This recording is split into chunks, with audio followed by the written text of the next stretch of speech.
आज जो टॉपिक पढ़ेंगे वो नागरिकता। वैसे तो यूपीएससी में पहले कभी इक्का दुक्का आ जाता था, एक दो क्वेश्चन आ गया, लेकिन अभी फिलहाल के वर्षों में हम देख रहे हैं नागरिकता से ऐसा कोई विशेष क्वेश्चन नहीं आया है। आया भी है तो करंट से रिलेटेड, ये जो हम नागरिकता संशोधन अधिनियम 2019 लाए थे, है ना, जिसमें हमने मुस्लिम वर्ग को छोड़ के बाकी सभी को हमने नागरिकता देने का प्रावधान किया, तो उससे रिलेटेड आया हो तो वो आया हो, लेकिन ऐसा कोई स्टैटिक पोर्शन से बनता नहीं है नागरिकता से क्वेश्चन। ठीक है, तो हम इसको पढ़ेंगे, जितना सीमा में पढ़ा जाना चाहिए उतना ही पढ़ेंगे, वरना फिर इसको आप पढ़ते रह जाएंगे। प्रीलिम्स में बिल्कुल भी नहीं आता, मेंस में भी नहीं आता, मेंस में आया तो वही जैसे मैंने बताया संशोधन अधिनियम 2019 था, वो इम्पोर्टेंट था।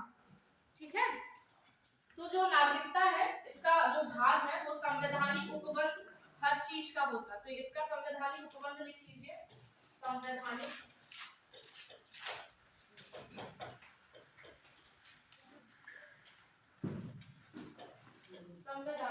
उपबंध भाग 2 में है नागरिकता और अनुच्छेद 5 से 11 तक। ठीक है, ये इससे रिलेटेड आएगा तो प्रीलिम्स में यही आएगा कि किस भाग में नागरिकता है और किस भाग में और कितने अनुच्छेद तक। ठीक, क्लियर? इस चीज को समझने से पहले, नागरिकता को समझने से पहले हम कुछ शब्दावलियों पे गौर कर लेते हैं कि वो शब्दावलियां कौन सी हैं। जैसे एक शब्दावली है नागरिक, आप सभी परिचित हैं उस बात से। ठीक, एक शब्दावली है अन्य देशी नागरिक, अन्य देशीय नागरिक, जिनको आप विदेशी भी कहते हैं। ठीक, जिनको आप क्या कहते हैं, एक शब्दावली है राज्यविहीन नागरिक, राज्यविहीन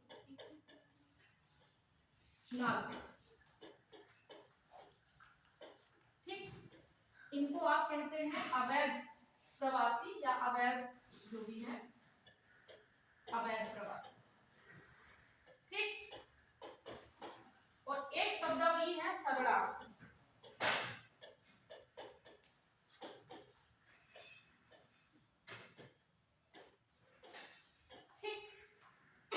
जो नागरिक है वो नागरिक कौन होता है, जैसे आप और हम सब नागरिक हैं, है ना।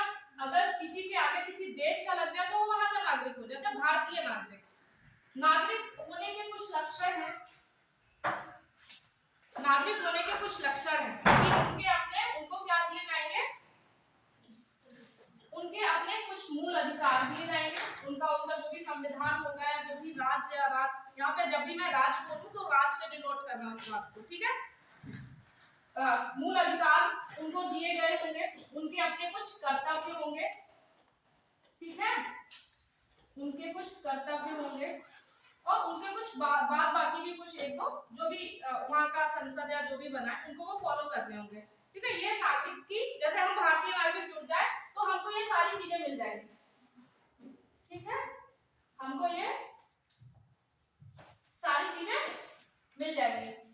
अब अन्य देशीय नागरिक, अन्य देशीय नागरिक या विदेशी, जैसे जो अन्य देशों में रह रहे हैं, है ना, उसके बाद किसी काम के लिए आ जाए या उनको किसी नौकरी के लिए भारत में आते हैं या कुछ समय तक रहते हैं, तो वो क्या हो जाएंगे, विदेशी नागरिक हो जाएंगे।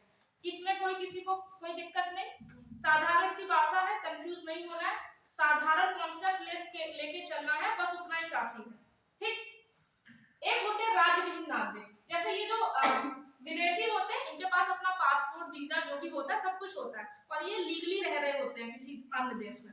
जैसे हमारे भारत में विदेशी आते हैं तो उनके पास उनका पासपोर्ट वीजा सब कुछ होता है और वो सम्मानजनक जीवन जीते हैं, मतलब उनको एक तरीके से कह जाए इनको भी कुछ अधिकार होते हैं, जैसे इनकी हम संपत्ति की सुरक्षा करेंगे, है ना। जैसे हम भारतीय नागरिक हैं, है ना, तो हमारे पास कुछ स्पेसिफिक, ये तो हमें 100% अधिकार मिलेंगे। जैसे नागरिक में से हम भारतीय नागरिक आ जाएंगे तो 15, 16, 19, 29, 30 ये वाले राइट सिर्फ और सिर्फ भारतीय नागरिक के हैं। ठीक, इसके इतर जो भी है, जो भी आर्टिकल है, जो भी हमें स्वतंत्रता स्वतंत्रता दी गई है वो हमने बाकियों को भी दे रखी। बाकियों को विदेशियों को कि हम उनको भी किसकी स्वतंत्रता मतलब देते हैं, प्राण और जैविक स्वतंत्रता देते हैं, हम उन्हें जीवन जीने की स्वतंत्रता देते हैं, हम उन्हें उनकी संपत्ति की सुरक्षा कर सकते हैं, है ना। कुछ मामलों में ऐसा होता है, कुछ ही मामलों में अगर ऐसा संसद चाहे तो वो विशेष अधिकार भी उन्हें मिल जाते हैं, है ना। तो वो विदेशी हो जाएंगे क्योंकि उनका अपना उनको गवर्नमेंट संरक्षण देगी, ठीक ना। ये चीजें क्लियर हुई। नेक्स्ट, राज्यविहीन नागरिक या अप्रवासी, अवैध प्रवासी, ये क्या होते हैं, जैसे किसी अन्य देश में युद्ध चल रहा हो, है ना, रोहिंग्या सुने हैं आप लोग, है ना, या बांग्लादेश के कुछ शरणार्थी, है ना, तो हमारी सीमा उनसे लग जाती है ना। जैसे बांग्लादेश की बात करें तो हमारी सीमा लगती है, तो वहां से कुछ लोग ऐसे आ गए अवैध, मतलब उनके पास कोई वो नहीं है, कागज नहीं है, कोई ऐसा वो नहीं है जिससे वो ये बता सके कि हम आपके नागरिक हैं, क्योंकि है नहीं, इसीलिए वो अवैध तरीके से आए हैं, इसीलिए वो सीमा को अवैध तरीके से पार करके आए हैं, तो उनको हम क्या कहते हैं, अवैध प्रवासी, ठीक है।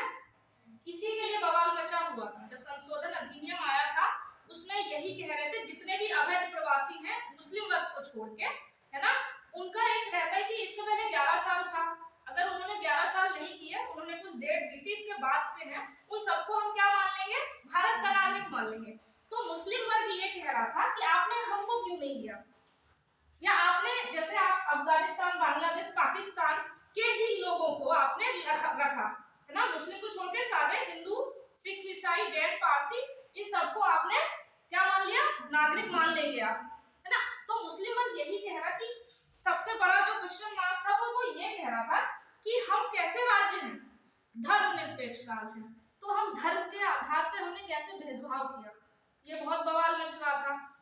पूर्वोत्तर के राज्यों में बहुत बवाल मच रहा था कि बहुत से लोग हमारे यहाँ, जैसे पूर्वोत्तर में बड़ी संख्या में मुस्लिम भी रहते हैं जो अवैध तरीके से आए हुए हैं, हिंदू तो आए हुए हैं और मुस्लिम भी आए हुए हैं, तो वो भी इस बात को कह रहे थे, तो वहां पे बहुत ज्यादा मतलब हिंसा हो गई थी, वो कह रहे थे कि आपने हमको क्यों नहीं लिया, हमारे साथ क्या हो रहा है, भेदभाव हो रहा है। आर्टिकल 14 समता का अधिकार वाला जो है वो हम कहीं ना कहीं आहत कर रहे हैं। हम धर्मनिरपेक्ष राज्य होते हुए हमने एक विशेष धर्म के समुदाय को हमने छोड़ दिया।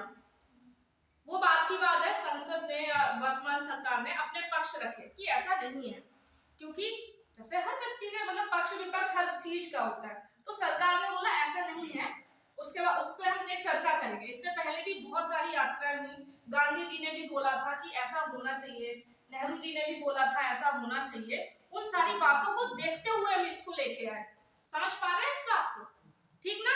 तो जब हम संशोधन अधिनियम पे बात करेंगे तो थोड़ा सा डीप जाएंगे, ठीक, कि क्या क्या मुद्दे थे क्या क्या नहीं थे, ठीक। तो ये अवैध प्रवासी समझ गए ना। अवैध प्रवासी को मैं आर्टिकल 14 में अधिकार होता है नहीं, अगर वो नागरिक बन जाएंगे तभी तो। अवैध का मतलब है कि उन्हें हमारे देश की नागरिकता नहीं मिली है, वो गलत तरीके से रहेंगे और वो प्रतिबंधित हैं, वो प्रतिबंधित है। यही होता है, जैसे जब रोहिंग्या का मामला चल रहा था तो वहां की बहुत सारी महिलाओं के साथ रेप जैसे केसेस हुए थे, मतलब, तो लेकिन गवर्नमेंट ने नहीं माना क्योंकि वो नागरिक नहीं है, वो किस बेस पे कहेंगे कि हमारे साथ ऐसा हुआ, है ना। हमारे हर एक नागरिक के अपने अधिकार होते हैं, जब हमारे पास उनके पास अधिकार ही नहीं तो क्या बेस पे कहेंगे, कोई मानेगा। हमने अपने संविधान में सबसे लिख रखा है ना कि हमारे नागरिक के अधिकार होंगे, जैसे 15, 16, 19, 29, 30 सिर्फ और सिर्फ किसके अधिकार है, ऐसे इसके इतर जितने भी अधिकार है वो किसको हमने सब किसको दे रखे हैं, हमने विदेशियों को भी कुछ दे रखे हैं, है ना। आर्टिकल 21 सभी के लिए है, ऐसा नहीं है कि जो विदेशी है तो उसको हम मार देंगे, नहीं, ठीक। विदेशी में भी एक चीज, विदेशी में भी दो चीज होती है, एक विदेशी मित्र राष्ट्र और एक विदेशी शत्रु। विदेशी मित्र राष्ट्र होते हैं, उनके साथ हमारे संबंध बहुत अच्छे होते हैं, हम उनको आसानी से नागरिकता दे देते हैं, जैसे रूस हो गया, अमेरिका हो गया, इनसे हमारे संबंध बहुत अच्छे हैं, उन्होंने हमारी मदद की थी, उनके साथ हम आराम से, हमारा कोई दिक्कत नहीं होता, हम आराम से उन्हें नागरिकता दे देते हैं, जो भी प्रोसेस होता है उसके थ्रू दे देते हैं, ठीक। जो विदेशी शत्रु होते हैं जैसे पाकिस्तान, हाँ चाइना, हाँ ठीक है, ये सारे लोग हैं, इन पे हमारी कड़ी नजर रहती है। इनको हम बहुत सोच समझ के क्या देते हैं, नागरिकता देते हैं। वैसे तो बहुत कम होता है कि हम दें, ऐसा होता नहीं है। और वो हमेशा आर्टिकल 22 के तहत हमेशा घेरे में रहते हैं, क्या, निवारक बंदी वाला, कि शक के आधार पर उनको गिरफ्तार भी कर सकते हैं। समझ रहे हैं? तो ये वाला जो चीज है, ये चीज क्लियर हुआ। अब आते हैं शरणार्थी। जैसे हम दलाई लामा सुने हैं, बहुत उनका मतलब बहुत अच्छे व्यक्ति हैं, चाइना से हमारे यहाँ आए हुए हैं, है ना, चाइना तिब्बत से हमारे यहाँ आए हुए हैं, क्योंकि वहाँ के लोग उनको पसंद नहीं करते थे। आज जो भी रहा हो, एक हिस्ट्री है, वो बात की बात है। तो वो हमारे यहाँ रह रहे हैं, एक शरणार्थी हैं, ठीक है, हमने उनको सम्मान दे रखा है, हम उनको भविष्य में नागरिकता दे सकते हैं। हमने उनको शरण दे रखी है, क्यों? क्योंकि हम कौन से राष्ट्र हैं, हम धर्मनिरपेक्ष राष्ट्र। दुनिया में एकमात्र राष्ट्र ऐसा है जो सभी के लिए हमेशा बाहें फैलाए रहता है, वो कौन है, सब जानते हैं। इसलिए मैं बार बार कहती हूँ, जब बात इंडिया की आती है तो आपको प्राउड फील होना चाहिए, क्योंकि हमारे जैसा दुनिया में कोई नहीं है जिसकी नीति कैसी हो, वसुधैव कुटुंबकम, मतलब हमने पूरी विश्व को अपना घर माना है, पूरा विश्व को हमने परिवार माना है। इतनी बड़ी सोच किसी की हो सकती है क्या? किसकी है? सिर्फ और सिर्फ भारत। तो हमको क्या होना चाहिए, गर्व। ये चीज कंफर्म है। जो नागरिकता का मुद्दा है वो हम उसको पढ़ेंगे कि कैसे क्या है। ठीक, इतनी चीजें हो गई। इसको थोड़ा सा लिख लो, एक भूमिका बना लो, वो मैं लिखवा देती हूँ। तो भूमिका में ये संवैधानिक उपबंध लिख ही लिए होंगे।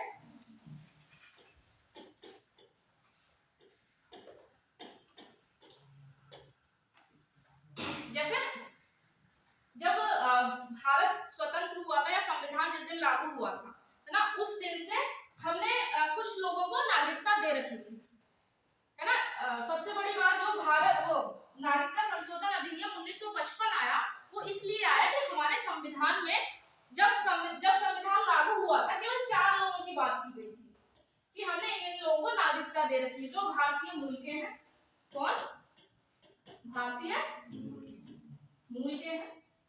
दूसरा, जो भारतीय मूल के हैं लेकिन कहाँ रह रहे हैं, विदेशों में, लेकिन कहाँ रह रहे हैं,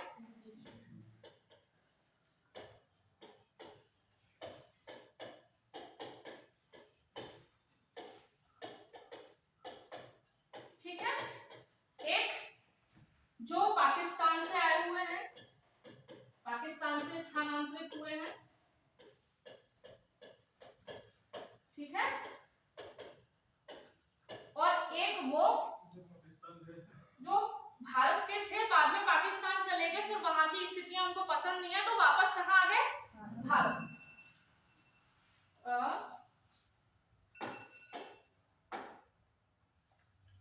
जो पाकिस्तान से स्थानांतरित हुए, जो भारत से पाकिस्तान गए,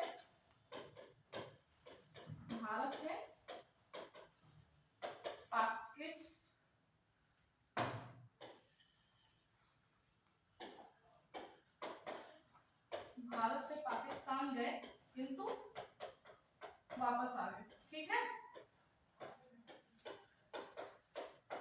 वापस, ये हमने 4 लोगों को, अभी वो हम लिखा देंगे, परेशान हो, पहले समझ लो, ठीक। हमने इन 4 लोगों को, जब संविधान लागू हुआ था, कब हुआ था, 26/1950। ये कब की बात हो रही है, 26 जनवरी 1950 जब संविधान लागू हुआ था, तो हमने केवल इन लोगों को भारतीय नागरिकता देने का विचार किया था। मतलब ये हमारे भारतीय नागरिक हो सकते हैं, ठीक है। लेकिन हमारे संविधान हमेशा लचीला रहा है, उसने हमेशा भविष्य की राहों को वर्तमान में, मतलब भविष्य में ऐसी कोई आवश्यकताएं हो जाए कि उसमें संशोधन करना पड़े, इसलिए हमेशा किसी न किसी आर्टिकल में रहता है कि फलाना विधि द्वारा संसद को अधिकार है कि वो भविष्य में अगर आवश्यकता पड़ती है तो कानून बना सकता है। 1950 होगा या 1948 तक का जो पाकिस्तान में गए थे? नहीं, 1950 जिस दिन संविधान लागू हुआ था, उस दिन से, वो एक डेट है, उन्होंने उस डेट को बता के रखा है कि 26, वो अभी मैं लिखा दूंगी, ठीक है, उसके लिए परेशान नहीं हुई। हमने पढ़ा था कि 1948 तक का जो वो एक जब हम आजाद हो गए थे या जब ये सारी चीजें चली वो तब की है, लेकिन संविधान ने जिस दिन से माना है, जिस दिन संविधान लागू हुआ था। एक्चुअली नागरिकता में इतनी डेटें हैं, हम इतना कंफ्यूज हो जाते हैं कि पूछो, जब अभी डेट लिखाऊंगी तो आप खुद कंफ्यूज हो जाएंगे, मैं भी हो जाती हूँ कभी कभी। तो फिर मैं कोशिश करती हूँ जो इम्पोर्टेंट है केवल उतना मान। जो हमने पढ़ा था उसमें ये था कि पाकिस्तान जो गए थे 1948 के बाद से वो वहीं के कहलाएंगे, इंडिया के नहीं कहलाएंगे। 48 के बाद नहीं ऐसा नहीं है।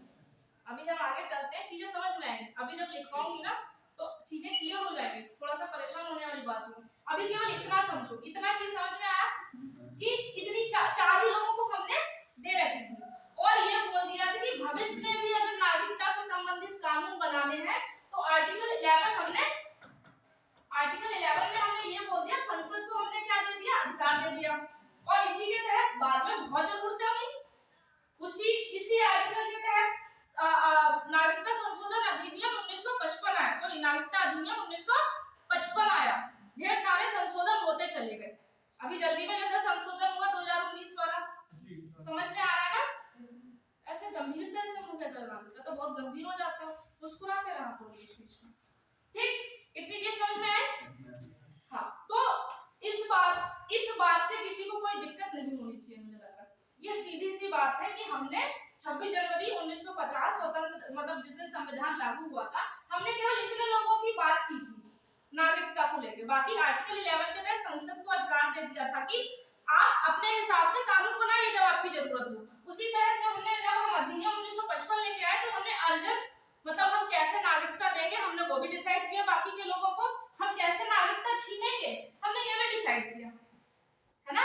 अभी जैसे 2019 का संशोधन है वो इसीलिए तो है कि 19 किस बेस पे है, 1955 के अधिनियम के बेसिस पे तो है, उसी में तो हमने संशोधन किया कुछ। कंफर्म ना? ठीक, अब थोड़ा सा हम लिख लेते हैं, आप लिख लीजिए।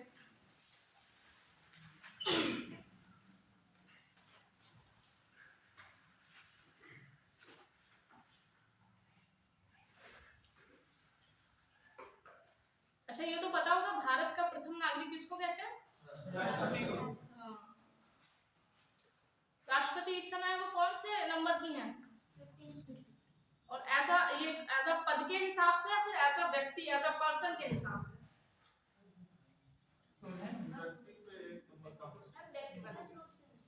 जैसे होता क्या ना, राजेंद्र प्रसाद जो हमारे थे वो 2 बार रह गए थे, तो इसलिए एक हम एक्स्ट्रा जोड़ देते हैं राजेंद्र प्रसाद का।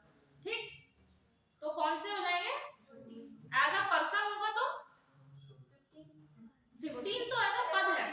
ठीक, तो आपने एक बार करंट में ऐसे देख लिया करो, ये कभी-कभी पूछ लेता है, टीचर्स तो स्पेशली पूछ लेता है कभी-कभी। ठीक, चलिए अब हेडिंग डाल लीजिए नागरिकता।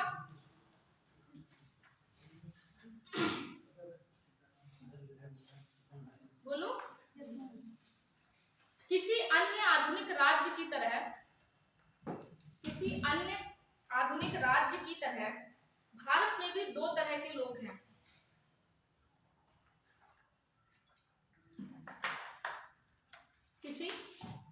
किसी भी टॉपिक की भूमिका हमेशा होनी चाहिए, ताकि जब आप पढ़े तो जो मैंने चीजें बोली हैं वो रिकॉल हो सके। क्योंकि जरूरी तो नहीं आपको पॉलिटी का ही हमेशा नहीं पढ़ना है ना, आपको अब एक ही चीज को बार-बार पढ़ने की जरूरत नहीं होती है। समझदार व्यक्ति जो होता है वो एक ही बार में चीजें समझ ले, एक ही टीचर से समझ ले, उसके बाद उसका सारा फोकस खुद पे होना चाहिए कि वो खुद कैसे मेहनत कर सकता है।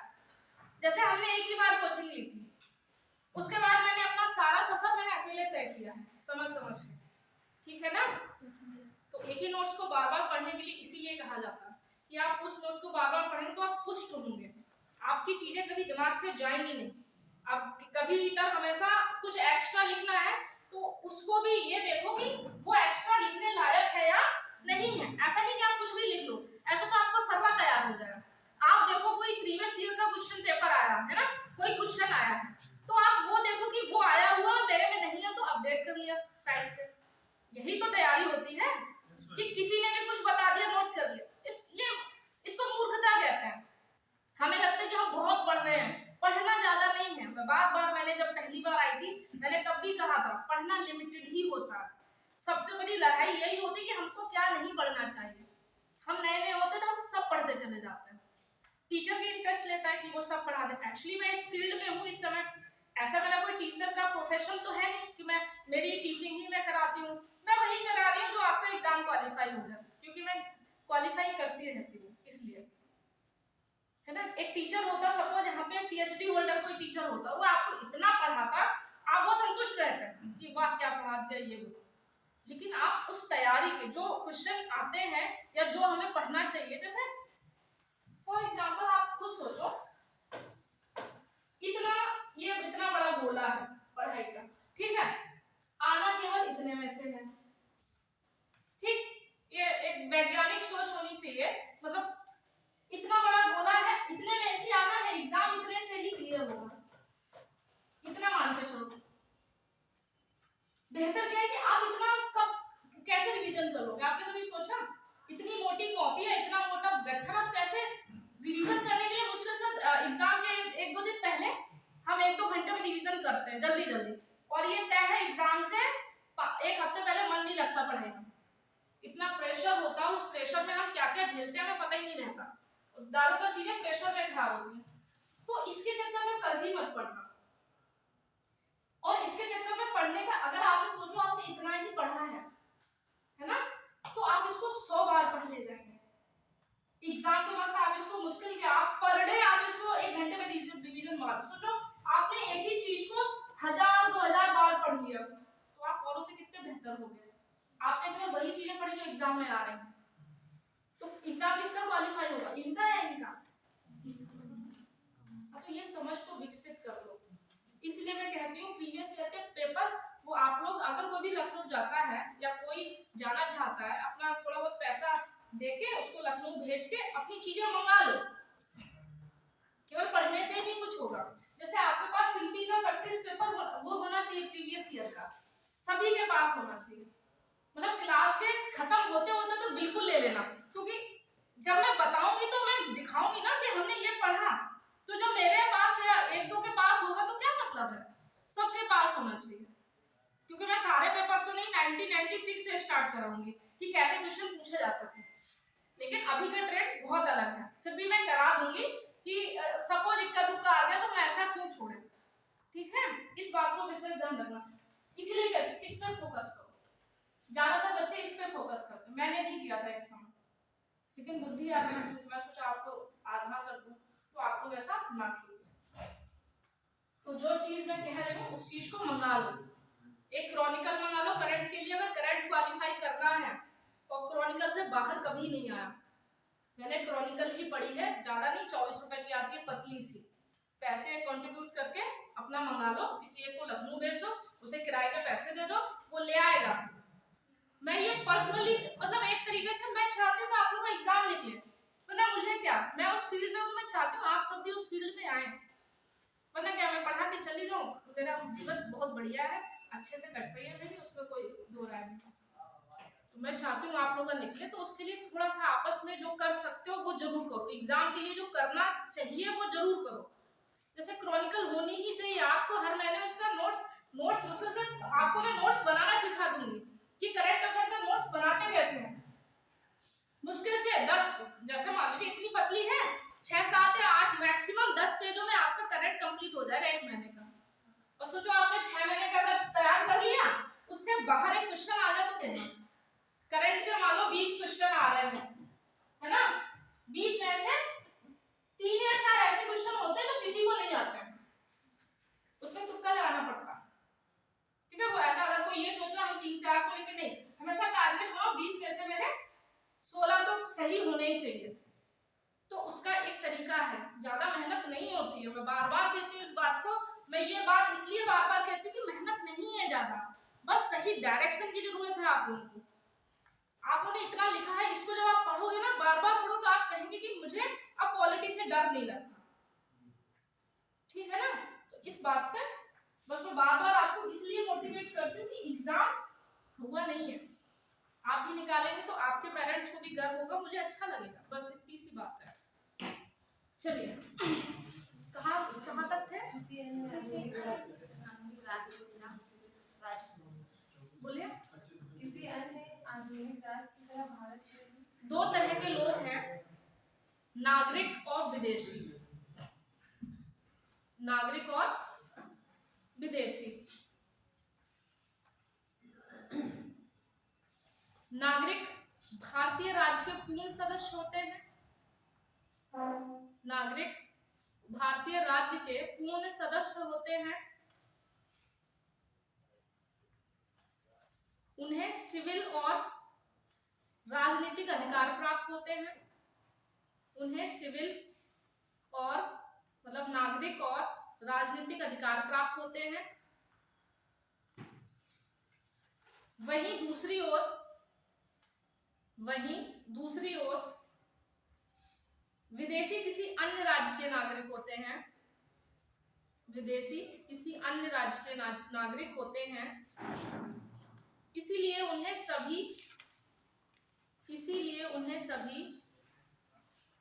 सभी नागरिक एवं राजनीतिक अधिकार प्राप्त नहीं होते। इसीलिए उन्हें सभी नागरिक एवं राजनीतिक अधिकार प्राप्त नहीं होते।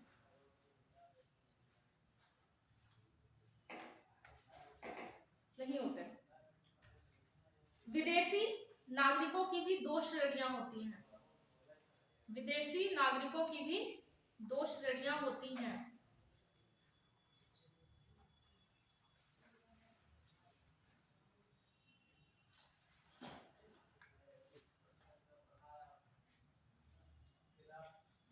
डैश करके विदेशी मित्र एवं विदेशी शत्रु। विदेशी मित्र एवं विदेशी शत्रु।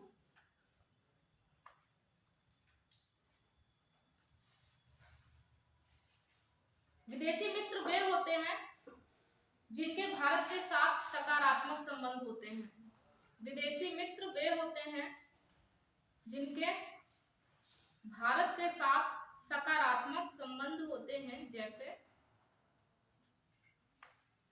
रूस, अमेरिका आदि।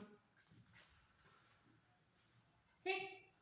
वहीं विदेशी शत्रु वे होते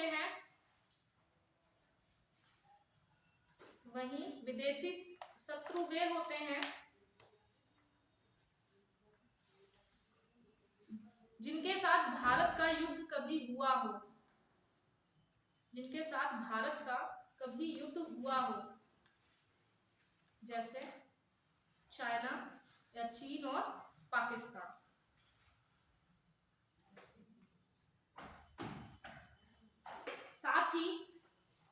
साथ ही विदेशी शत्रु गिरफ्तारी और नजरबंदी के विरुद्ध सुरक्षित नहीं होते। साथ ही विदेशी शत्रु गिरफ्तारी एवं नजरबंदी के विरुद्ध सुरक्षित नहीं होते। ये आर्टिकल 22 में लिखा गया है। अब वो ये नहीं कह सकते कि हमको किस बेस पे आपने गिरफ्तार कर लिया, हमको 24 घंटे के अंदर न्यायालय के पास ले जाओ, ये सब कुछ नहीं। ठीक है, इसलिए वो निवारक कहे जाते हैं। ठीक है, निवारक आज उसमें आते हैं कानूनों में। ठीक, किसी को कोई दिक्कत? कहीं किसी का छूट गया? बोलिए। वहीं विदेशी शत्रु गिरफ्तारी एवं नजरबंदी के विरुद्ध सुरक्षित नहीं होते। आर्टिकल कोष्टक में लिख लेना, आर्टिकल 22। कौन सा आर्टिकल? नजरबंदी और गिरफ्तारी वाला। ठीक है, बार बार हम किसी का आर्टिकल लिख लेते हैं तो हमेशा रिकॉल होता रहता है। ठीक, किसी को कोई दिक्कत? अब किसी का छूटा? बढ़ूं आगे? चलिए लिखिए, भारतीय नागरिकों को निम्नलिखित अधिकार हैं जो विदेशियों को नहीं है। भारतीय नागरिकों को निम्नलिखित अधिकार हैं जो विदेशियों को नहीं है। आप पॉइंट करके लिखते जाइएगा। ठीक है, आप ऐसे पॉइंट डाल के लिखते जाए। ठीक है। पहला, धर्म मूल वंश, जाति लिंग एवं जन्म स्थान। दोबारा बोलती हूँ, धर्म, मूल वंश, जाति, लिंग या जन्म स्थान। के आधार पर विभेद नहीं किया जाएगा, के आधार पर विभेद नहीं किया जाएगा। कोष्टक में लिख लेना आर्टिकल 15। अभी मैंने बोला था ना भारतीय नागरिकों को 15, 16, 19, 29, 30 दिए गए, तो ये आर्टिकल 15 हो गया। ठीक, नेक्स्ट लिखिए, लोक नियोजन के विषय में समता का अधिकार। लोक नियोजन के विषय में समता का अधिकार।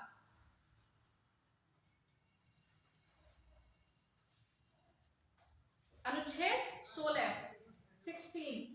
ठीक, नेक्स्ट पॉइंट लिखिए, वाक स्वतंत्रता। वाक स्वतंत्रता,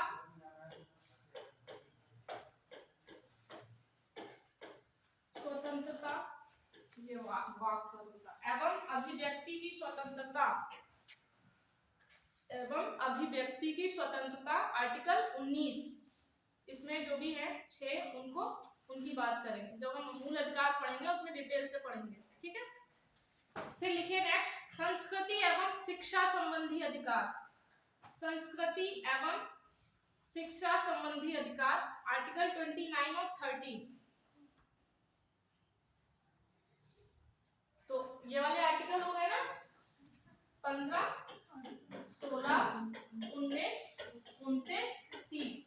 शिक्षा और संस्कृति है वो आर्टिकल 29 और 30 में आता है।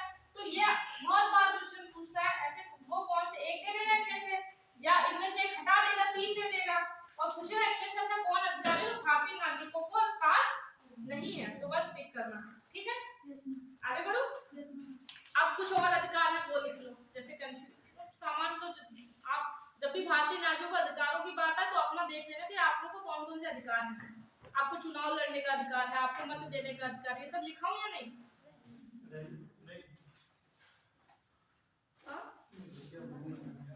अच्छा ऐसे लिख लो, मत देने का अधिकार होता है उन्हें। मतलब जब भी भारतीय नागरिक की बात है तो अपना सोच लो, आपको सारे अधिकार प्राप्त हैं। जब सारे का मतलब नेगेटिव नहीं कि आप अपने अधिकारों के चक्कर में दूसरों के अधिकारों का हनन कर दें। ठीक है, लिखिए, उपरोक्त अधिकारों के अलावा भारतीय नागरिकों को अपने कर्तव्यों का भी निर्वहन करना होता है। उपरोक्त अधिकारों के अलावा भारतीय नागरिकों को अपने कर्तव्यों का भी निर्वहन करना होता है, जैसे लिख लो, मतलब कर का भुगतान हमारा ड्यूटी है ना, ध्वज का सम्मान करना, ये सब कर भुगतान, राष्ट्र ध्वज का सम्मान। उपरोक्त के अलावा मतलब उपरोक्त अधिकारों के अलावा कर्तव्यों का निर्वहन करना भी भारतीय नागरिकों का दायित्व है। ठीक, जैसे लिख लीजिए कर भुगतान या राष्ट्रीय ध्वज का सम्मान। जब हम फंडामेंटल ड्यूटीज पढ़ेंगे तो फंडामेंटल ड्यूटीज तो है ही, बाकी इतर भी तो अधिकार है, जैसे कर भुगतान हो गया, हम शांति व्यवस्था बनाए रखें, ये सब। ठीक, नियमों का पालन करें, ये सब। ठीक, आगे बढ़ते हैं। सब वो आपने लिख लिया था ना, संवैधानिक उपबंध साइड से भाग 2 अनुच्छेद 5 से 11 तक। ठीक, चलिए नेक्स्ट लिखिए, संवैधानिक उपबंध। एक बार हेडिंग डाल लीजिए, उसमें कुछ लिखा देती हूँ। संवैधानिक उपबंध, संविधान के भाग 11 संविधान के भाग 2, संवैधानिक उपबंध में लिखिए, संविधान के भाग 2 में अनुच्छेद 5 से 11 तक में नागरिकता के बारे में चर्चा की गई है। अनुच्छेद लिखिए, संविधान के भाग 2 में अनुच्छेद 5 से 11 तक नागरिकता के बारे में चर्चा की गई है। इस संबंध में इसमें स्थायी एवं विस्तृत उपबंध नहीं है। मतलब हमने जो 5 से 11 तक किया है ना, उसमें विस्तृत कोई वो नहीं है। उसके लिए हमने 11 में बार-बार मैं कह रही हूँ, 11 में हमने बोल रखा है संसद को कि वो नागरिकता से संबंधित अपनी विधि बना सकता है। ठीक है, इस संबंध में यह उपबंध स्थायी एवं विस्तृत नहीं है। स्थायी एवं विस्तृत नहीं है, ऐसा नहीं है कि इतना ही, इसके इतर भी है चीजें। यह सिर्फ उन लोगों की पहचान करता है, यह सिर्फ मतलब अनुच्छेद 5 से 11 तक की बात हो रही है भाग 2 में, है ना।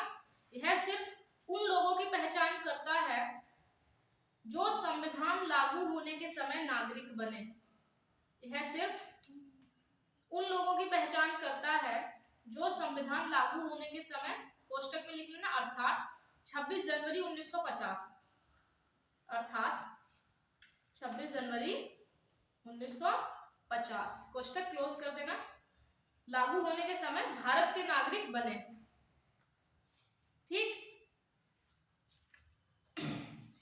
इसमें ना तो नागरिकता के अधिग्रहण, इसमें ना तो नागरिकता के अधिग्रहण एवं ना ही नागरिकता के त्याग संबंधी, ना ही नागरिकता के त्याग संबंधी विषयों की चर्चा की गई है। इसीलिए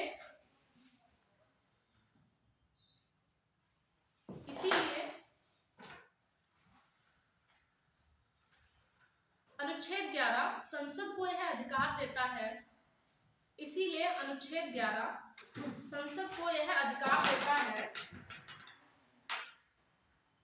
संसद को यह अधिकार देता है कि वह नागरिकता से संबंधित मामलों की, कि वह नागरिकता से संबंधित मामलों की, कि वह नागरिकता से संबंधित मामलों की व्यवस्था करने के लिए कानून बनाए, व्यवस्था करने के लिए कानून बनाए।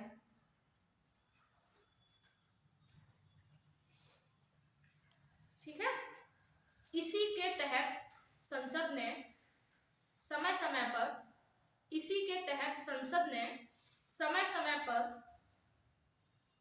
नागरिकता अधिनियम 1955 को लागू किया।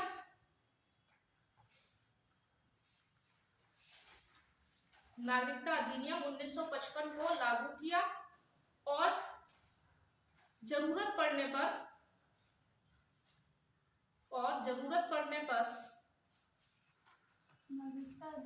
लागू किया और जरूरत पड़ने पर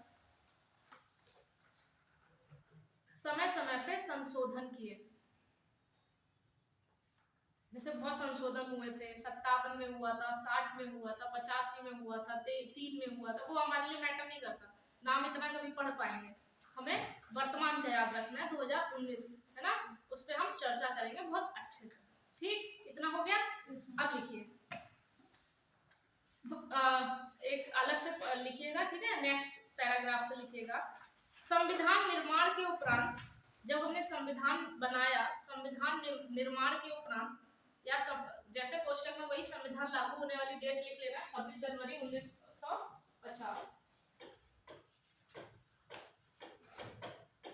1950, ठीक है। तो लिखिए, हाँ, संविधान निर्माण के उपरांत, कोष्टक में ये डेट जरूर लिख लेना ना, ये डेट बार बार हमारे कॉपी में आएगी तो हमें लगेगा ये इम्पोर्टेंट है, यही डेट ज्यादा इम्पोर्टेंट है, बाकी भी है कुछ, है ना, वो बाद में देखेंगे। लिखिए, उपरांत, कोष्टक क्लोज कर देना। संविधान के अनुसार, संविधान निर्माण के उपरांत, संविधान के अनुसार केवल 4 श्रेणियों के लोग भारत के नागरिक बने, केवल 4 श्रेणियों के लोग भारत के नागरिक बने। मतलब जब संविधान लागू हुआ केवल 4 श्रेणी के लोग भारत के नागरिक थे उस समय, ठीक है। वो 4 श्रेणियां लिख लो, वो 4 श्रेणियां जो वैसे मैंने लिखाई थी ना, ऐसे ही करके लिखना, थोड़ा सा फ्लो चार्ट रहता है ना, ऐसे लिख लेना, 4 श्रेणियां, यहाँ पे लिख जरूर लेना, ये 26 जनवरी वाली डेट 1950, ऐसे वो 4 श्रेणियां, ठीक है। चलिए लिखिए, पहली,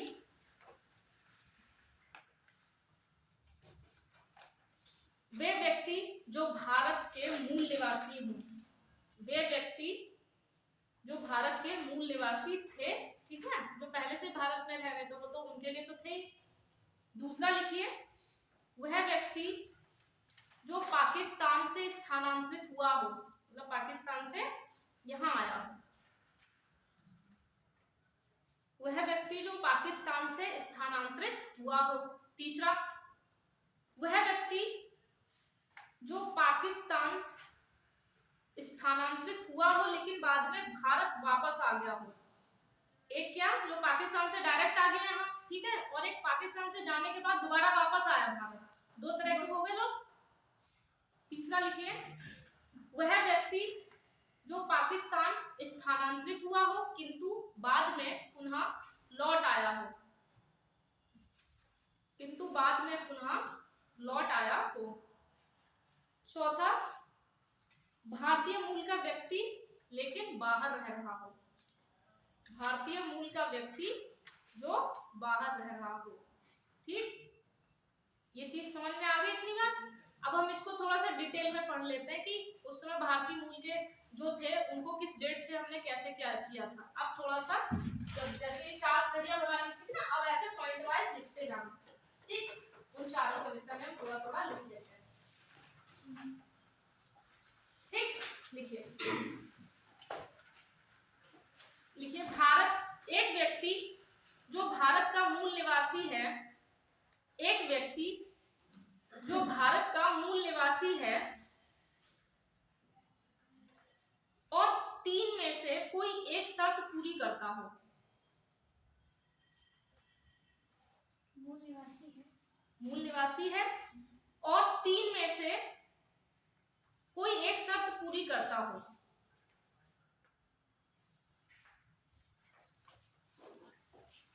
जैसे वो 3 शर्तें ये होंगी, या तो उसका जन्म भारत में हुआ, भारत में जन्मा, ठीक, 3 में से कोई एक भी शर्त करता हो। भारत का मूल निवासी तो है ही, लेकिन तीनों में से कोई एक शर्त भी पूरी करता होगा तो वो भारत का निवासी मान लिया जाएगा। एक, या भारत में जन्मा हो, या दूसरा वो भारत में नहीं जन्मा, या उसके माता पिता में से कोई एक भारत में जन्मा हो। ठीक है, या माता पिता में से, माता लिख दिए एक साथ,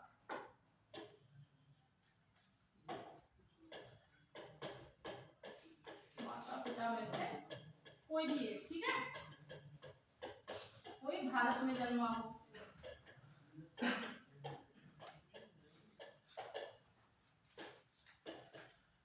ठीक है, और एक जब संविधान लागू हुआ था उसके 5 साल पहले से ही वो रह रहा हो, संविधान लागू होने के 5 वर्ष पूर्व से वो रह रहा हो, संविधान के लागू होने के 5 वर्ष पूर्व से रह रहा हो, के 5 वर्ष पूर्व से रह रहा हो।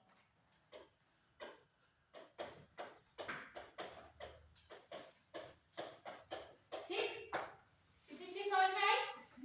हम जो पहली वाली श्रेणी की बात कर रहे हैं वो उनमें से उसको भारतीय नागरिक तो होगा, बाकी इन तीनों में से कोई एक भी शर्त को फॉलो कर रहा होगा तो देन वो भारत का नागरिक है। इतनी आगे बढ़ो, इसको ऐसे लिखना है, लिखवा दो, लिख लिया ना। ठीक, दूसरा लिखिए, नेक्स्ट पॉइंट से,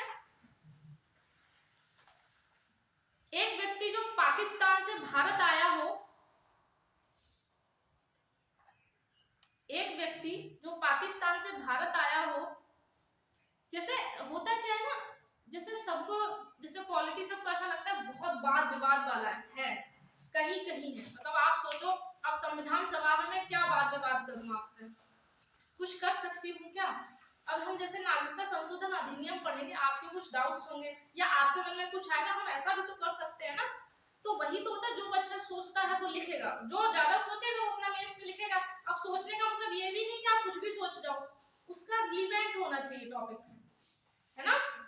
तो मैं बार बार, जैसे कुछ बच्चों को लगता है कि एकदम पॉलिटी मतलब हाँ वो एकदम माहौल गर्म होना चाहिए, जब हम संसद पढ़ेंगे तब हम बात करेंगे ना, क्या दिक्कत है ना।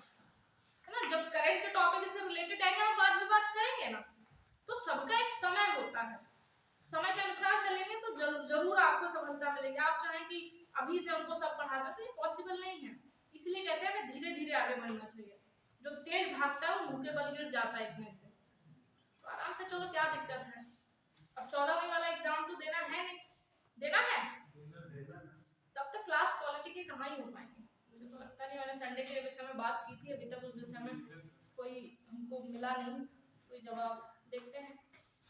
हाँ तो लिखिए, एक व्यक्ति जो पाकिस्तान से भारत आया हो, पाकिस्तान से भारत आया हो और यदि उसके माता पिता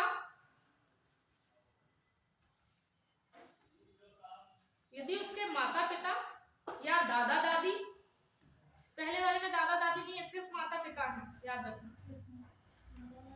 दादा दादी अविभाजित भारत में पैदा हुए हों, तो उस समय जब भारत विभाजित नहीं हुआ था तब पैदा हुए हों। दादा दादी अविभाजित भारत में पैदा हुए हों और निम्न में से दो शर्तों में से, और निम्न दो में से,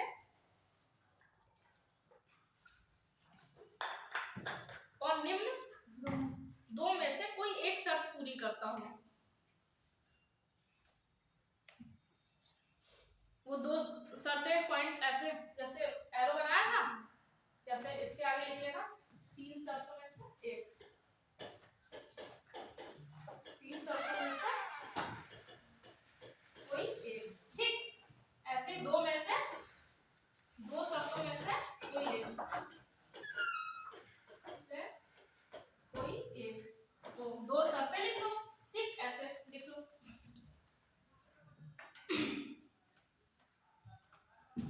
वह 19 जुलाई 1948 से पूर्व स्थानांतरित हुआ हो, मतलब 19 जुलाई 1948, वह पहले लिखो, वह 19 जुलाई 1948 से पहले आ गया हो, यानी स्थानांतरित हुआ हो।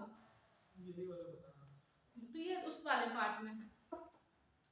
अब ये सब तो आर्टिकल्स में, हाँ वो भी लिखा दूंगी ना, पहले लिखिए। वह लिखिए, वह 19 जुलाई 1948 से पूर्व स्थानांतरित हुआ हो एवं अपने प्रवसन की तिथि से सामान्यतः भारत में निवास कर रहा हो।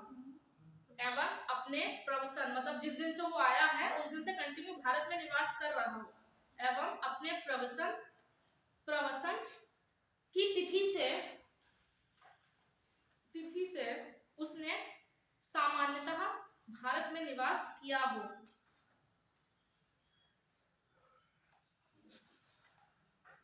दूसरी शर्त,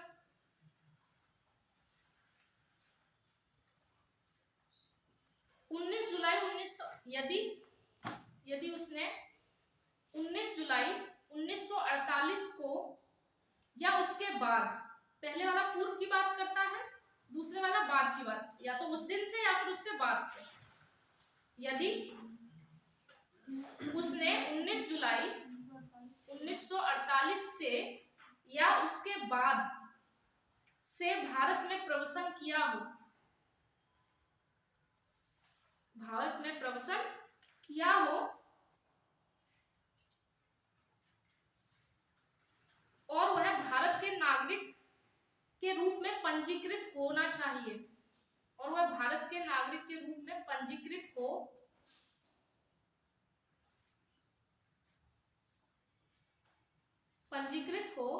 लेकिन ऐसे व्यक्ति का पंजीकरण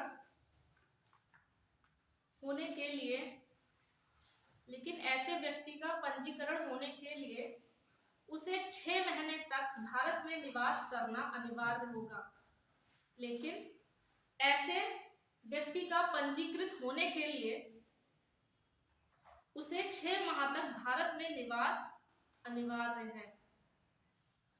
अनुच्छेद, इसको कोष्टक में लिख लेना, अनुच्छेद 6 की बात कर रहा है, कोष्टक में लिख लेना अनुच्छेद 6, ठीक। इस बात को समझ, दो शर्तें क्या, 19 जुलाई 1948 से पूर्व की बात की गई एक शर्त में, और एक में क्या किया है, 19 जुलाई 1948 से या उसके बाद से, बशर्ते अगर बाद वाला है तो उसे 6 माह तक भारत में रहना चाहिए और उसने पंजीकरण कर दिया हो, पंजीकरण के बाद से वो 6 माह तक भारत में रहे। ये सारी चीजें बार बार पढ़ोगे तब समझ में आ जाएगी, इतनी कोई वो नहीं है। मैं कोशिश कर रही हूँ कि फालतू लिखाऊंगी ना। तीसरी शर्त, वो जो तीसरी श्रेणी है उसको लिखिए। एक व्यक्ति, कोष्टक में लिख लिया था ना अनुच्छेद 6, पंजीकरण के बाद 6 महीने तक रहना, हाँ अनिवार्य है, या पंजीकरण के समय से लिख लीजिए, मतलब पंजीकरण किया तो उसके बाद मतलब उसके टाइम से ही फिर आपको 6 महीने रहना ही रहना है। ऐसा तो नहीं कि पंजीकरण करके आप गायब। ठीक, लिखिए नेक्स्ट। एक व्यक्ति जो 1 मार्च 1947 एक व्यक्ति जो 1 मार्च 1947 के बाद भारत से पाकिस्तान स्थानांतरित हुआ हो, मतलब वो तीसरी श्रेणी की बात कर रहे हैं जो भारत से पाकिस्तान चला गया हो लेकिन बाद में पुनः आ गया था। तो वो डेट याद रखना, वो कब से, 1 मार्च 1947। वह व्यक्ति जो 1 मार्च 1947 के बाद भारत से पाकिस्तान स्थानांतरित हो गया हो या चला गया हो, लेकिन बाद में किन्हीं कारणवश भारत में पुनः लौट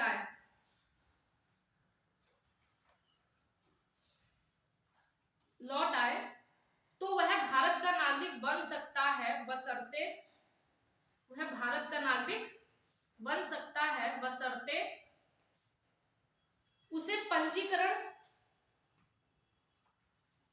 के बाद 6 माह तक रहना होगा।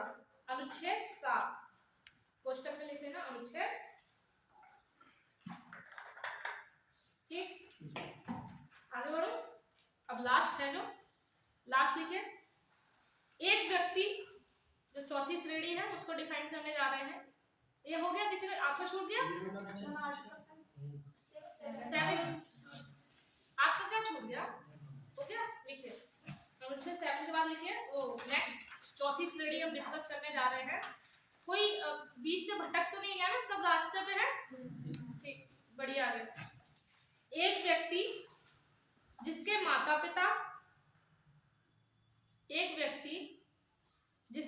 पिता या दादा दादी अविभाजित भारत में पैदा हुए हों, लेकिन वह भारत के बाहर रह रहा हो, फिर भी वह भारत का नागरिक बन सकता है।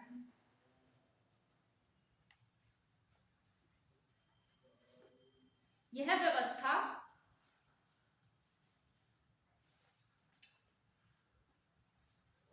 व्यवस्था भारत के बाहर रहने वाले भारतीयों के लिए बनाई गई है। यह व्यवस्था भारत के बाहर रहने वाले भारतीयों के लिए बनाई गई है ताकि वे आसानी से नागरिकता ग्रहण कर सकें। अनुच्छेद 8। ठीक, तो अनुच्छेद 8 किन की बात करता है? जो विदेशी भारतीय हैं, मतलब जो किसी कारणवश विदेश में रह रहे हैं, उनको भारतीय नागरिकता दे सकते हैं। ठीक है, इस श्रेणियों को, 4 श्रेणियों को ध्यान से बहुत सरल तरीके से समझाया। मुझे लगता है किसी को दिक्कत होनी चाहिए, है क्या? है?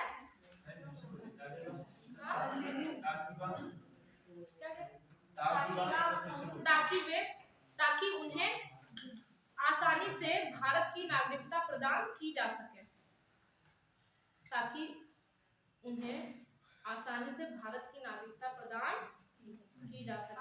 अनुच्छेद 8।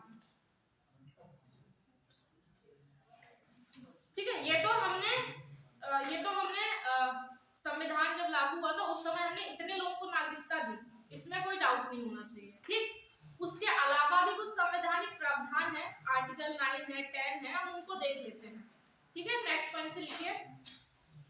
नागरिकता संबंधी, या हेडिंग डाल लीजिए, नागरिकता संबंधी अन्य संवैधानिक प्रावधान।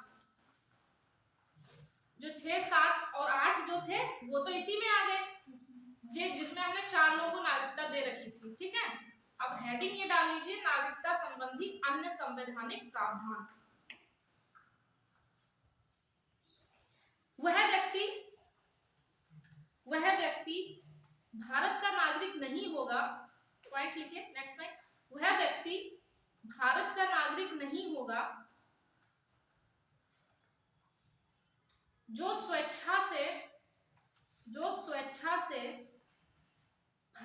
स्वेच्छा से किसी अन्य देश की नागरिकता ग्रहण कर ले, जो स्वेच्छा से किसी अन्य देश की नागरिकता ग्रहण कर ले, अनुच्छेद 9 कोष्टक में लिख लेना, अनुच्छेद 9। ठीक, क्या देश की नागरिकता ग्रहण कर ले, ठीक है, जो स्वेच्छा से, जैसे मान लो मैं हूँ, ठीक है, मैंने स्वेच्छा से मान लो अमेरिका की नागरिकता ग्रहण कर लिया, तो मेरी भारतीय नागरिकता अपने आप चली जाएगी, ठीक है। तो ये किस आर्टिकल के तहत? नेक्स्ट लिखिए, आर्टिकल 10 लिखिए। आर्टिकल 10 ज्यादातर लोगों को समझ में नहीं आता है, मैंने इसको सरल भाषा में लिख रखा है, लिखिए। आर्टिकल 10 लिखिए, यह नागरिकता के अधिकारों के बने रहने की गारंटी देता है। यह नागरिकता के अधिकारों के बने रहने की गारंटी देता है। जैसे वो जो 4 श्रेणियां थी, है ना, उन चारों को किसके आर्टिकल के तहत गारंटी मिली हुई है? आर्टिकल 10 के। नहीं छूट गया आपका? समझ में आई इस बात को? ठीक, इसमें और लिख लीजिए, इसमें कोष्टक में लिख लीजिए, यह अनुच्छेद आश्वासन देता है, यह अनुच्छेद आश्वासन देता है कि जिन लोगों को, यह अनुच्छेद आश्वासन देता है कि जिन लोगों को अनुच्छेद 6, 7, 8 के तहत नागरिकता दी गई है, कि जिन लोगों को अनुच्छेद 6, 7, 8 के तहत नागरिकता दी गई है, वे भारत में नागरिक बने रहेंगे। ठीक, इस बात को समझ में आया? ये बात आई मीन समझ में आई? 11 लिखिए, फिर नेक्स्ट लिखिए पॉइंट। संसद नागरिकता दी गई है, नागरिकता दी गई है, दी गई है, हो गया? वे मतलब उसके बाद में भारत के नागरिक बने रहेंगे, वो इस बात की मतलब आर्टिकल जो 11 है वो इस 10 है वो इस बात की गारंटी देता है कि आर्टिकल 6, 7, 8 जो है वो बने रहेंगे, वो 6 बने रहेंगे, मतलब आप भारत के नागरिक हैं। ठीक, जैसे आर्टिकल 32 है, हाँ, जैसे संवैधानिक उपचार की बात होती है, अगर वो होगा उसके, इसीलिए अम्बेडकर जी ने उसको मूल आत्मा इसीलिए कहा था, अगर वो नहीं होगा तो बाकी क्या तो कोई मतलब ही नहीं है। ठीक, आगे बढ़ो, नेक्स्ट लिखिए। संसद को यह अधिकार है, संसद को यह अधिकार है कि वह नागरिकता के, संसद को यह अधिकार है कि वह नागरिकता के अर्जन और समाप्ति, अर्जन और समाप्ति, ये वाला अर्जन और समाप्ति,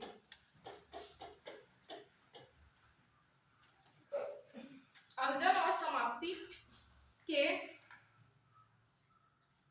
तथा नागरिकता से संबंधित अन्य प्रावधान, तथा नागरिकता से संबंधित अन्य सभी विषय या कानून, नागरिकता से संबंधित अन्य विषय या कानून के संबंध में विधि बना सकती है, विधि बना सकती है। मतलब यह संसद को अधिकार देता है कि वो नागरिकता को के अर्जन में मतलब एडॉप्ट कैसे की जाए, और उसके समाप्ति पे या इसके अलावा भी कोई और कानून मतलब बनाने हो नागरिकता से रिलेटेड, तो यह आर्टिकल संसद को क्या देता है? राइट देता है, अधिकार देता है कि आप कानून बना सकते हैं। ठीक, अच्छा, तो अब हम संशोधन नहीं, अधिनियम है, नागरिकता अधिनियम 1955। ये नागरिकता अधिनियम कभी भी पूछ लेता है ये कब का है, तो 1955 याद रखना। इसलिए कोई भी अधिनियम पढ़ा करो तो उसका डेट सहित पढ़ा करो, डेट और ईयर सहित, है ना, तो वो हमारे उसी मायने। अब आप करेंगे नागरिकता अधिनियम 1955 का, वैसे नहीं, एक ही बात में पढ़ो नागरिकता अधिनियम 1955, बात खत्म, उसी में आपका याद हो जाएगा। तो बड़ी बड़ी हेडिंग डाल दीजिए, नागरिकता अधिनियम 1955। तो अनुच्छेद लिख लेना कोष्टक में 11, ठीक है, कोष्टक में लिख लेना जो अभी लिखाया था उसका अनुच्छेद 11। अब लिख लीजिए नागरिकता अधिनियम 1955। तो नागरिकता अधिनियम 1955 में हमने किस किस तरीके से हमने कहा कि आप हमारी नागरिकता ले सकते हैं या किस किस तरीके से आपकी नागरिकता जा सकती है, इस विषय में हमने चर्चा की इस अधिनियम में। क्योंकि संसद को राइट है आर्टिकल 11 के तहत कि आप कानून बना सकते हैं।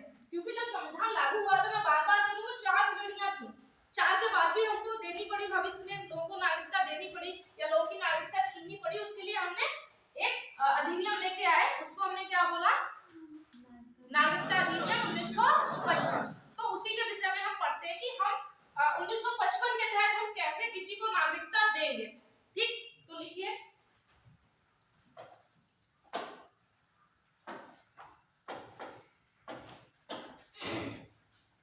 लिखिए नागरिकता का अर्जन, इसी में हेडिंग डाल लीजिए नागरिकता का अर्जन।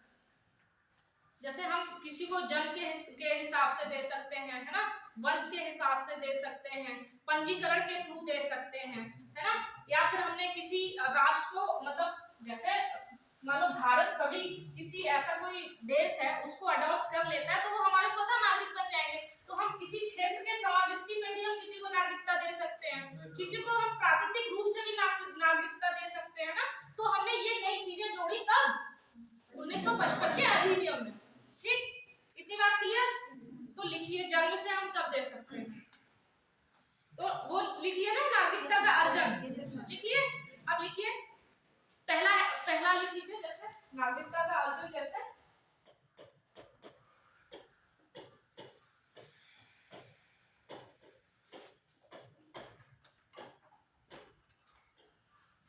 तो पहला पॉइंट ऐसे लिख लीजिए जन्म से। ठीक, ये हेडिंग और उससे आगे लिखना शुरू कर देंगे हम, कब से जन्म से देंगे। ठीक, वो अब ये बात बार बार जैसे डेट में कंफ्यूज मत होना। वो जो संविधान के लागू होने के समय है वो 4 श्रेणियों में जो दी गई है वो सिर्फ संविधान के लागू समय होने के बाद से, उसके बाद से नहीं, है ना। और जो वो ही पूछता है, बाकी की डेट नहीं पूछता, फिर भी लिख लो, है ना। कभी कभी लगे कि ये डेट नहीं लिखा है तो लिख लो उसके लिए। आगे बढ़ो, लिखिए जन्म से, इसके आगे लिख लिए ना जन्म से हेडिंग डाल दिया। देखिए भारत में 26 जनवरी 1950 को,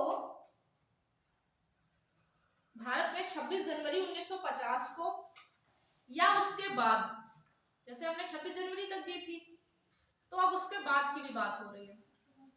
ठीक है, देखिए भारत में 26 जनवरी 1950 को या उसके बाद, परंतु 1 जुलाई 1947 से पूर्व जन्मा व्यक्ति भी, परंतु 1 जुलाई 1947 से पूर्व जन्मा व्यक्ति अपने माता पिता के जन्म की राष्ट्रीयता के बावजूद भारत का नागरिक होगा। जैसे किसी के माता पिता हैं, है ना, 26 जनवरी 1950 तक की तो बात कर ली, उसके बाद की भी हमने इसमें बात कर ली कि अगर ऐसा है और उनके माता पिता इस डेट को पैदा हुए हैं तो वो भी हमारे कौन होंगे, कब से, जन्म से होंगे वो हमारे। ठीक है, उनको हमने जन्म से वाली श्रेणी में रखा है। लास्ट वाली लाइन, कहाँ से, माता पिता के जन्म की राष्ट्रीयता के बावजूद भारत का नागरिक होगा। ठीक, फिर लिखिए नेक्स्ट पॉइंट, इसी में लिखिए जन्म से वाले में, भारत में 1 जुलाई को, मतलब ये 1 जुलाई 1947 की बात हो रही है। भारत में 1 जुलाई 1947 को या उसके बाद अगर कोई व्यक्ति जन्मा है के बाद कोई व्यक्ति जन्मा है तो वह केवल तभी भारत का नागरिक माना जाएगा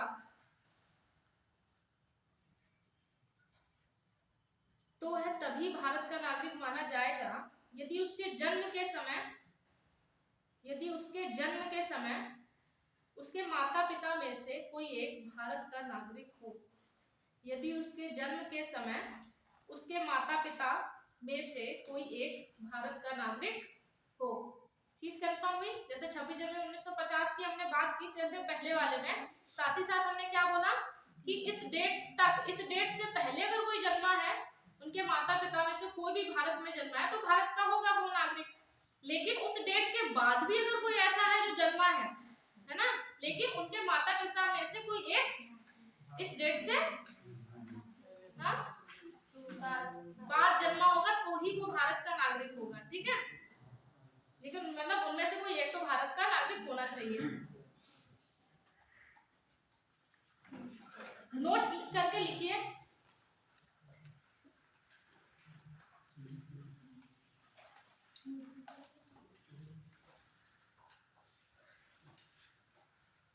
भारत में पदस्थ विदेशी राजनयिक, भारत में पदस्थ विदेशी राजनयिक, जैसे उच्चायुक्त होते हैं ना, एम्बेसडर जो नहीं होते हैं, तो वो ये नहीं कह सकते हैं कि हम इतने दिनों से रह रहे हैं आपके यहाँ, तो हमारे बच्चों को भी नागरिकता दे दो। तो वो नोट पॉइंट करके लिख लो, कभी भी फंस जाते हैं। भारत में पदस्थ विदेशी राजनयिक एवं शत्रु देश के बच्चे एवं शत्रु देश के बच्चों को भारत की नागरिकता अर्जन करने का अधिकार नहीं है। ये बड़ी बड़ी लाइनों में लिखा है, चाहे वो इस डेट से पूर्व जन्मे हो चाहे ना जन्मे हो, उनसे हमें लेना देना नहीं है, वो नागरिकता ले ही नहीं सकते। ठीक है, बच्चों को भारत की नागरिकता अर्जन करने का अधिकार नहीं है।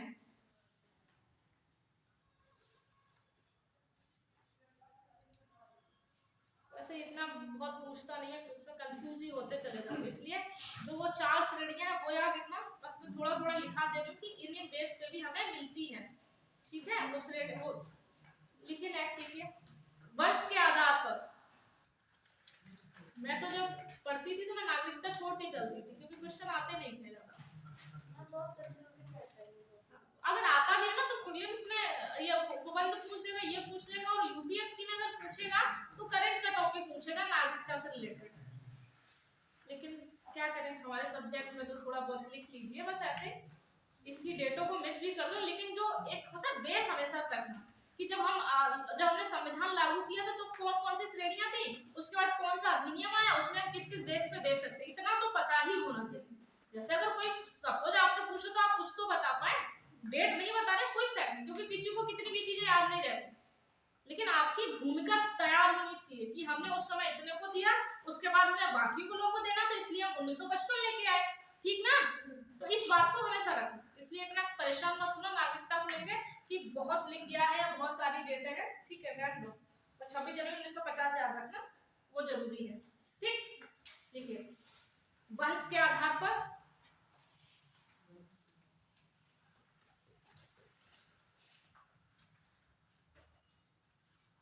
कोई व्यक्ति जिसका जन्म 26 जनवरी 1950 को 26 जनवरी 1950 को, जैसे दो डेटें बहुत इंपॉर्टेंट, एक जुलाई 1948 और 26 जनवरी 1950, बस दो डेटें याद रखो, कभी भी कुछ आएगा इन्हीं में टिक कर देना, वही सही होगा।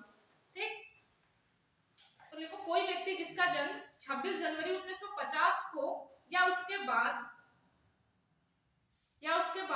परंतु 10 दिसंबर 1992 से पूर्व भारत के बाहर हुआ है, 10 दिसंबर 92 से पूर्व भारत के बाहर हुआ है, तो वह वंश के आधार पर भारत का नागरिक बन सकता है। तो वह वंश के आधार पर भारत का नागरिक बन सकता है, बशर्ते उसके जन्म के समय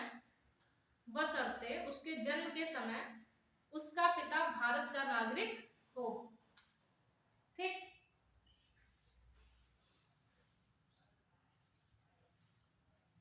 तीसरा पंजीकरण द्वारा।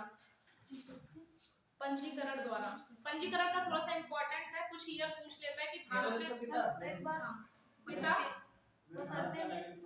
भारत का नागरिक बन सकता है बशर्ते जन्म के समय उसके पिता को भारत का नागरिक होना अनिवार्य है। ठीक, तीसरा हेडिंग डालिए, पंजीकरण द्वारा। पंजीकरण में पूछता है, मान लीजिए आप बाहर रह रहे हैं, विदेश में रह रहे हैं, लेकिन आपको पता है कि हमारे फादर या मदर कभी ऐसे रहे हैं, तो हम पंजीकरण द्वारा ऐसा कर सकते हैं। जैसे वंश के आधार पर अगर बात की जाए, कमला हैरिस किसी को याद है ना? वो उनकी माता शायद, जैसे उनकी जो माता थी वो केरला की थी, वो बोल सकती है कि वंश के आधार पर हमको मिल सकती है नागरिकता ना। हमने इसीलिए तो उनका इतना सपोर्ट किया था, हमने किया था कि नहीं, कि हमारा एक अटैचमेंट था। कमला हैरिस नहीं सुने हो क्या आप इस समय? हाँ, तो वही उन्हीं की बात, उपराष्ट्रपति है शायद वो, है ना, अमेरिका के। तो वो वंश उनकी माता केरला की तो थी, मूल केरला की थी, तो उनका वंश कहीं ना कहीं यहाँ था, है ना। तो उस बेस पे वो मांग कर सकती हैं पंजीकरण द्वारा। ठीक है, चलिए पंजीकरण में ऐसा दिया गया है, लिखिए पंजीकरण द्वारा।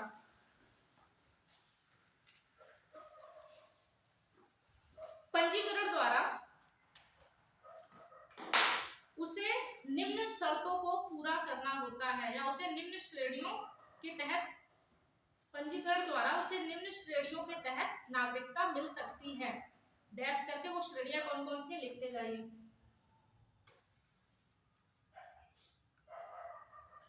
कौन कौन पंजीकरण के थ्रू नागरिकता ले सकते हैं? देश के जन्म से तो हमें पता चल गया, उसके बाद हमने वंशज का भी पता कर लिया। अब हम देखते हैं पंजीकरण के थ्रू कौन कौन नागरिकता ले सकते हैं। तो कौन कौन ले सकते हैं, डैश करके लिखिए। भारतीय मूल का वह व्यक्ति, भारतीय मूल का वह व्यक्ति जो नागरिकता प्राप्ति का आवेदन देने से, भारतीय मूल का वह व्यक्ति जो नागरिकता प्राप्ति का आवेदन देने से ठीक पूर्व 7 वर्ष तक भारत में रह चुका हो। ऐसा कोई व्यक्ति जब उसने पंजीकरण किया है ना, तो पंजीकरण से पहले वो 7 वर्षों तक भारत में रह रहा हो, तभी वो पंजीकरण के थ्रू हम उसको नागरिकता दे सकते हैं। ये बात कंफर्म हुई? पहले समझ ये बात कंफर्म हुई कि क्या हम पंजीकरण से कब देंगे? वो आवेदन करने के साथ, आवेदन करने के मतलब पहले, आवेदन जब जिस दिन करेगा उससे पहले वो 7 वर्षों तक भारत में रहे। तो ये क्वेश्चन पूछ लेता है कितने वर्षों तक भारत में रहना अनिवार्य होता है, तो ये 7 वर्ष आ जाता है, ये पूछ लेता है। ठीक, अब लिख लो, अगर जहां छूट गया एक बार दोबारा बोल देती हूँ। भारतीय मूल का वह व्यक्ति जो नागरिकता प्राप्ति का आवेदन देने से ठीक पूर्व 7 वर्ष तक भारत में रह चुका हो, तो वो पंजीकरण के थ्रू नागरिकता ले सकता है। नेक्स्ट पॉइंट, भारतीय मूल का वह व्यक्ति, भारतीय मूल याद रखना, पंजीकरण के थ्रू भी वही ले सकते हैं भारतीय मूल के रहे हैं कहीं ना कहीं। ठीक है, भारतीय मूल का वह व्यक्ति, नेक्स्ट पॉइंट है, भारतीय मूल का वह व्यक्ति जो अविभाजित भारत के बाहर, जो अविभाजित भारत के बाहर या किसी अन्य देश में रह रहा हो।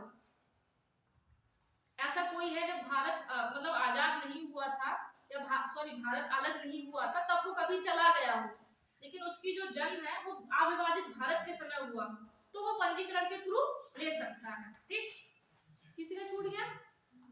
नेक्स्ट लिखिए, वह व्यक्ति जिसने भारतीय नागरिक से विवाह किया हो, वह व्यक्ति जिसने भारतीय नागरिक से विवाह किया हो और पंजीकरण के लिए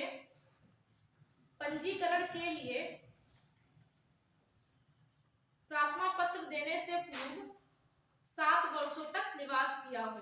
नॉर्मली अगर कोई ऐसी महिला है, विदेशी महिला है, जो किसी भारतीय नागरिक से विवाह कर लेती है ना, भारतीय नागरिक से विवाह कर लेती है, तो वो पंजीकरण के थ्रू, बशर्ते वो 7 साल तक रही हो पंजीकरण से पूर्व, वो पंजीकरण से पूर्व की ईयर हमेशा याद रखना, कितने सालों तक? 7 साल। ठीक है, हो गया? किसी का छोटा तो नहीं है? लिखिए, वह व्यक्ति जिसने भारतीय नागरिक से विवाह किया हो और पंजीकरण के लिए प्रार्थना पत्र देने से पूर्व 7 वर्षों तक भारत में निवास किया हो। ठीक है, हम पूछ रहे प्रार्थना पत्र कहाँ देंगे?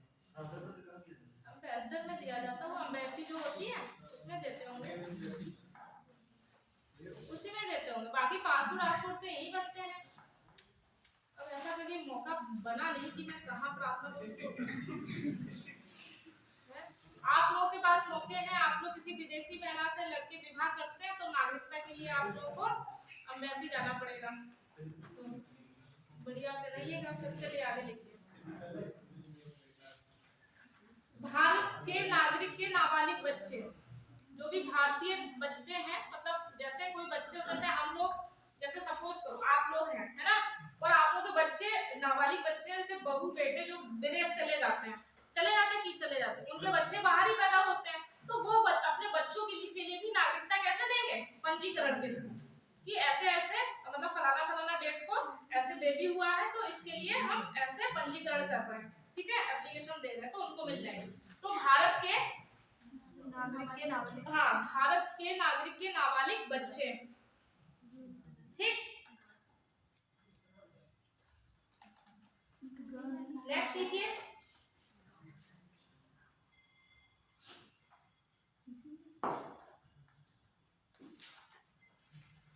पंजीकरण द्वारा हो गया। अब जब हम पंजीकरण द्वारा लेते हैं तो उनको एक शपथ लेनी होती है कि मैं अमुक फलाना व्यक्ति संविधान के प्रति निष्ठा रखूंगा और ये रखूंगा वो रखूंगा करके, ठीक, वो शपथ होती है। आप लोगों को शपथ लेने की जरूरत नहीं, आप तो भारतीय मूल के ही हैं। नेक्स्ट लिखिए। प्राकृतिक रूप से कौन कौन लोग जिनको नॉर्मली मिल जाती है, नेचुरली तरीके से हम देखते हैं, तो वो जिनके साथ हमारे भारत के बहुत अच्छे संबंध हैं। पहला लिखिए, प्राकृतिक रूप से किन्हें? ऐसे व्यक्ति जो निम्न योग्यताएं रखते हों, ऐसे व्यक्ति जो निम्न योग्यताएं रखते हों। और कौन सी निम्न योग्यताएं हैं वो देख लेते हैं।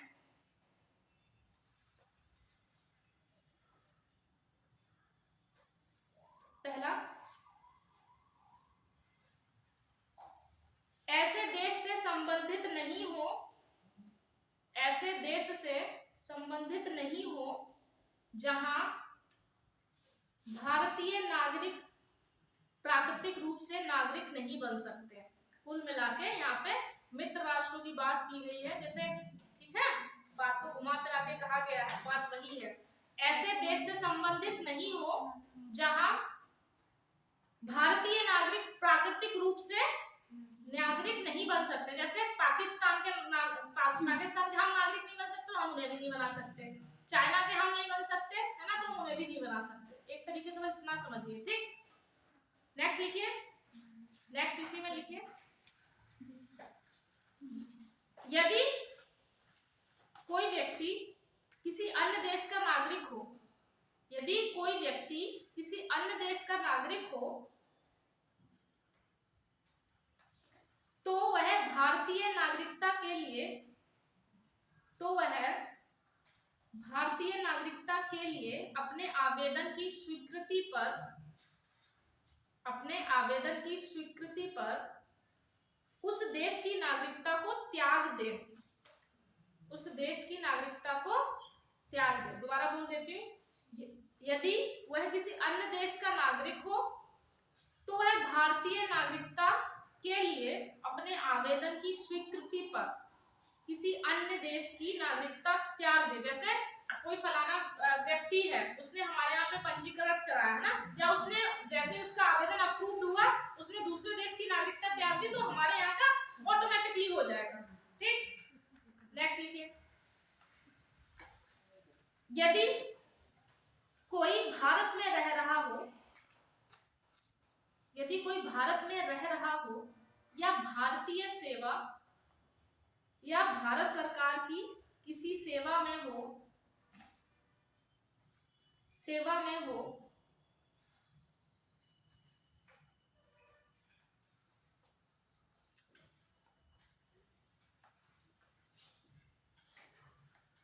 तो उसे नागरिकता संबंधी आवेदन देने के, तो उसे नागरिकता संबंधी आवेदन देने के कम से कम 12 माह पूर्व, आवेदन देने से कम 12 माह पूर्व से भारत में रह रहा होना चाहिए, भारत में रह रहा होना चाहिए।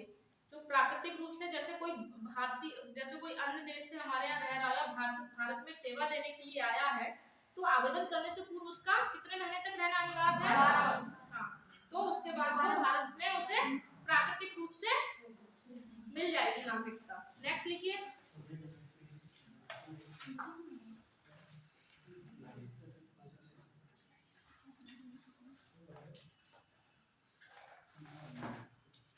नेक्स्ट जैसे उसका चरित्र अच्छा होना चाहिए, लिख लीजिए। मतलब ये भी देखते हैं जैसे किसी व्यक्ति का, जैसे हम जैसे मान लो वो जो है दलाई लामा जी हैं, कहने के लिए शरणार्थी हैं, लेकिन अगर हम उन्हें प्राकृतिक रूप से जैसे वो वहां की नागरिकता का विलय कर दें या हटा दें उसको, या फिर हम ये देख सकते हैं कि उनका चरित्र इतना अच्छा है, वो इतने अच्छे स्पीकर है, इतनी अच्छी चीजें देते हैं, कुछ चीजें देख के भी तो किसी को नागरिकता देते हैं ना। हमारे जैसे राज्यसभा में हम 12 लोगों को मनोनीत करता है राष्ट्रपति, है ना, कुछ चीजों के लिए लोकसभा में 2 करता है, तो हमने कहीं ना कहीं किसी विशेष क्षेत्र में उपलब्धि के तहत हमने एक एंट्री दे रखी है।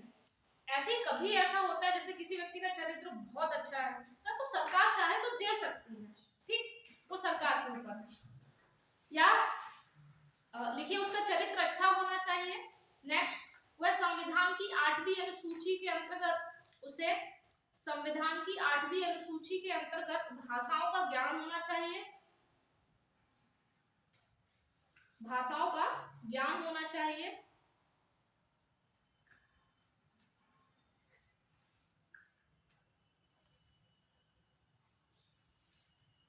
जैसे नेक्स्ट लिख लीजिए क्षेत्र समाविष्टि द्वारा। ऐसा कभी जब किसी क्षेत्र का कोई हमारे भारत में विलय हो जाए तो वहां के नागरिकों को हम भारतीय नागरिक ही कहेंगे फिर, ठीक है। जैसे पांडिचेरी हुआ था, ठीक है, जम्मू कश्मीर तो हमारे एक तरीके से, हाँ वो बात अलग है। जैसे एक बहुत सीधा जैसे पांडिचेरी था, है ना, ये सारे लोग जो थे हमारे भारत के अंग नहीं हुआ करते, तो उसके बाद हमने धीरे धीरे सबको मिलाया तो ये हो गया। टाइम भी हो गया, लिख लीजिए थोड़ा सा। क्षेत्र समाविष्टि द्वारा,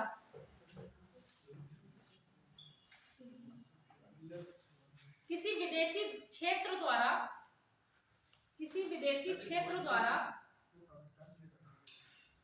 किसी विदेशी क्षेत्र द्वारा भारत का हिस्सा बनने पर, भारत का हिस्सा बनने पर भारत सरकार उस क्षेत्र से संबंधित, भारत सरकार उस क्षेत्र से संबंधित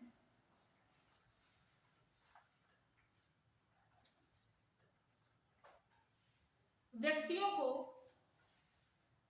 भारत का नागरिक घोषित करती है,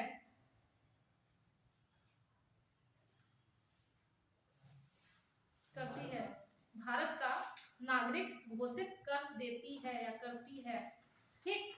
उदाहरण के लिए जैसे पांडिचेरी जब भारत का हिस्सा बना, उदाहरण के लिए, उदाहरण कैसे लिख लो, पांडिचेरी जब भारत का हिस्सा बना तो भारत सरकार ने, जब पांडिचेरी भारत का हिस्सा बना तो भारत सरकार ने नागरिकता कोष्टक में पांडिचेरी आदेश 1962 जारी किया, नागरिकता कोष्टक में पांडिचेरी आदेश 1962 जारी किया, और इसके तहत पांडिचेरी आदेश 1962 जारी किया, और उन सभी को भारत का नागरिक बना दिया गया, ठीक। एक और है, उसको मैं कल लिखूंगी कि असम का जो विशेष है, जैसे नॉर्मली 6 शेड्यूल के तहत हम नागरिकता देते हैं, जैसे हमने पढ़ा जन्म, वंश, प्राकृतिक रूप से, है ना, और क्या पढ़ा, क्षेत्र समाविष्टि से। ऐसे एक असम का समझौता हमने किया तो उसको भी हम विशेष मानते हैं।